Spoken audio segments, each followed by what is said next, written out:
The mission of this journey is to help people that are considering a move to the real estate industry, have been doing this for a short period of time, or who simply want to know more about real estate and the behind the scenes ins and outs of the highs and sometimes lows of this industry. Welcome to Real Estate Simplified. All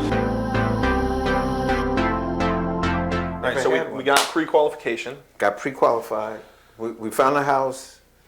So we got pre-qualified. Checks most of the boxes. Checks most of the boxes. If not all of them. Right. We put the offer in. So what about putting the offer in? What comes up when you put the offer in? Yeah, so this is something that, especially first-time home buyers, they might not think about the financial responsibility that they would have once their offer gets accepted. They might be thinking about, well, I want to have a 10% down payment or a 15% down payment. But there's some other things that have to happen. What we would consider in real estate good faith measures. And two of those from a monetary standpoint are earnest money and an option fee. Both of those would go to the title company that is on the contract. Earnest would go into an escrow account. So that's really more of a stronger good faith measure of saying, look, this is the home that we want. It's the only one that we have a accepted offer on. And a lot of times that will be anywhere from 1% to 2% of your offer price. So let's say it's a $500,000 home. I would say we're going to do an earnest for 10 grand. That'd be 2%. We could talk more about that in another video. I think what's most important and more immediate out of your pocket and that you could potentially lose is the option fee. So say you really like the home and you want to be competitive in getting your offer accepted. On a $500,000 home, I might encourage you to put an option fee of $1,000 or $2,000. Okay, so that's $1,000 too. What does that mean? So that means that is the amount of money that you are willing to potentially give to the seller to have a certain period of time to walk away if you want. If you wake up one day and you say, you know what, this home isn't for us. But more importantly, to get an inspection done, have an inspection report be provided to you by a licensed inspector, and then decide if you want to request any repairs or updates on the home. Okay, so I got a couple of questions with Yeah. that. One is, you say, so if I'm the buyer, I give you this earnest money, and I walk away, do they keep my earnest money? So during the option period, they would not keep your earnest money. Okay. That would be released back to you. Okay. So say, for instance, same scenario, $500,000 home, 2%, $2,000. It goes into an escrow account that title puts together for you. If you're still within option and you get the inspection done and the inspector comes back and it's like, look, you're going to need like $50,000 worth of repairs on a $500,000 home. That's substantial, right? So you might submit a repair request and the seller has their right to accept what you're requesting, partially accept, or basically tell you, it's a seller's market. We'll just go back on the market and get somebody else in here. Thanks, but no thanks. Right. Completely decline your request.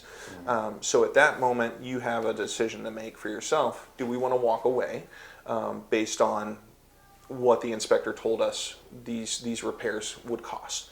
And at that time, if you say, yep, we want to terminate, within a certain period of business days, title would release your earnest money back to you, so you would get that full $10,000 back. But what you would lose is your option fee. So the option fee is really, again, you giving to the seller, hey, I'm going to give you this amount of money to allow us to have, let's call it 5 days to check it out, to get an inspection, get the inspection report, see if we want to request repairs. And then if we get through all of that and the seller says, nope, we're not going to give you any money for the repairs, or we're not going to do any other repairs, you can walk away, but they keep that option fee. So the option fee is really me buying the ability to walk away. Yeah, that's a great way of putting it, right? It's almost like a down payment or a deposit on your potential to still move away from this transaction, really for any reason, right? I could just wake up one day on the day that option is supposed to end at 5 p.m. and I could say to my spouse, or I could say to myself, hey, just not having a good feeling about this home anymore. or your kid gets into a new school district, and now they're not going to be in that school district that the neighborhood is zoned to. So you can say, all right, we want to be closer. We're going to walk away, but you give up your right to that option fee. Now, if you move through, that option fee goes towards your closing cost or the overall payment of the home, right? So if it's a $500 option fee for a $500,000 home, and for whatever reason you have a profession where you do 0% or 100% financing, 0% down, what you would have a loan for is the $499 and $950 or $500, right? Basically, they would just take that off because you've already paid it. Right. And the seller's going to receive that anyways. Right. So what about, in the contract that on the offer, I said I would take it as is, but this inspection comes back and says, this, and this. Aren't I stuck because I said it as is? You are not. Yeah, you are not. So you still retain your right to walk away. But I can't remember exactly what paragraph it is. I think it's like paragraph 10 or 11, where it says you have to check that box as is. But what that basically means is at this moment, I accept the property as is, but there's also still verbiage in there that says I retain my right to get an inspection done. And that inspection has to happen within the option period. And there is also some flexibility with an option period. Say in this seller's market, you do an option period of 3 days, and something comes back on the inspection report about the roof, and you ask these sellers if they're willing to let you bring a roofer out and check it out, still within the option period, but maybe the roofer can't finish their evaluation until the day after option ends. You could then submit, or your realtor could submit, an amendment asking for an additional day. Now, both parties would have to agree to the extension, but that's fairly common. Would you have to pay more option money? It depends on the seller, and it depends on the listing agent for the seller. Some people will play a little bit more hardball with how much you have to pay for that. A lot of times you just add $1. You're going to pay an additional $1 to the seller to be granted this additional day. But it really is kind of case by case. It's very similar to the non-realty item addendum, where maybe they say the fridge will stay, and you write in there that the buyer will purchase the fridge for $0, and it just stays with the home. Gotcha. Yeah, so it could be any amount of money, but you do have to put some sort of dollar amount in there. Yeah. Gotcha. So what about the inspection? How does that work? Yeah, so I have a preferred inspector. A lot of realtors will have a preferred inspector that they use for pretty much all their buyer's agents, unless something comes up. Maybe they're out of town, vacation, double booked. You set an option period of 3 days, and they can't get it out for 5 days. That's common right now. That's common right now. So what happens is they will check a number of things, all the way from pretty much the foundation to the roof, to the exterior of the home, to everything interior of the home, electrical, water, if a fireplace is working correctly, if there are elevation differences. They are licensed to look at all facets of the property, whether there's proper insulation, to whether or not there is water within the walls, because they have infrared, or they have kind of x-ray type of equipment that can look in and say, oh yeah, remember that freeze we had a week ago? Well, there's a pin size leak in this pipe, and right now you can't see it because it's barely trickling out, but it's in all of the drywall, and they can spot it right in that exact spot because they have that type of equipment. They're licensed to do that. So typically it will take anywhere from 4 to 6 hours depending on the size of the home, but say an inspection is scheduled, licensed inspector comes out at 9 a.m. they'll be done around 1 to 2 p.m. What they will also do, if they're doing their job right, is they will invite the buyer out to do an inspection walkthrough. And they will show them all of kind of the yellow flags or the red flags that they would want the buyer to potentially request a repair on, renovation, or maybe a certain dollar amount on for the seller to agree to help them out, or agree to say, yeah, we will do that repair, or we'll give you a certain amount of money to get that repair done. So it could be anything from fixtures that are broken to a roof that needs to be replaced, or something a lot more serious where it might be foundation, or there might be mold or water damage in certain areas of the home. That's interesting.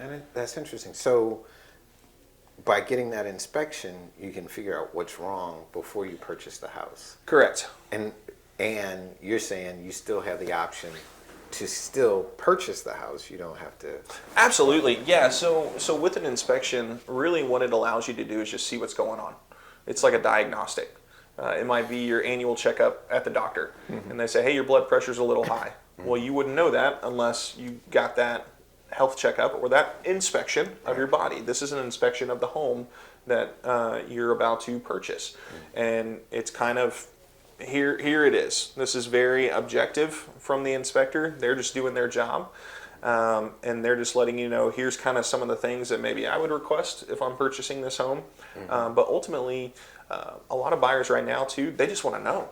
They might not ask for a single repair because they want this home so bad, or they want to be in this neighborhood so bad. Gotcha. They just want to get it done, but they really want to see what's going on, because they might want to make a repair later on, and they can point back to that inspection report and say, hey, we want to rip out this drywall because that's where there was former termite damage. Gotcha. Or current water damage. Gotcha. So let me ask you this. Could you get the inspection report, the option period's over, and then ask for those changes? You could, if you really wanted to. The probability of the seller agreeing to make any repairs or give you money in lieu of repairs would be a little bit lower, because now your earnest money could be in jeopardy. So once option is over, pretty much you're kind of locked in unless financing falls through, or you lose a job, or you come back to the seller and say, look, the job that I was going to be moving to Texas for, they laid me off. So now financing fell through, I can't afford this home, and I'm not even moving to Texas. Gotcha. And they could say, all right, we'll terminate and we'll go back on the market. But pretty much the time that you want to ask for requests or request repairs is going to be within that option window. Gotcha. Now there are some situations where we had the winter storm a couple years ago, Right. where that wouldn't have been able to be seen during that inspection. So there are some circumstances, kind of outlier circumstances, where, hey, a pipe burst, and it's not my home yet. Right. It's still your home. Right. We're asking for you to fix that. Right. And a lot of times they will. I had a situation like that, actually two situations like that in the winter freeze, where we were under contract, we were out of option period, but they knew that it was more of a, hey, this is something that we need to do. Yeah, it's the right thing to do. Correct. Yeah. Yeah. Now legally, do they have to do it? Not necessarily. Right.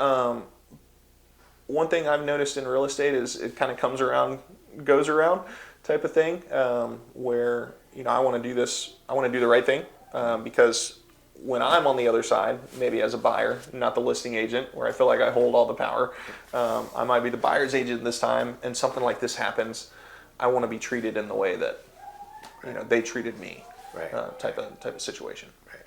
That makes sense. Yeah, but yeah, I mean, if you are going to ask for repairs, it needs to happen, unless I'm missing something, it needs to happen pretty much during that option period. Right. Yeah. That's great. Yeah.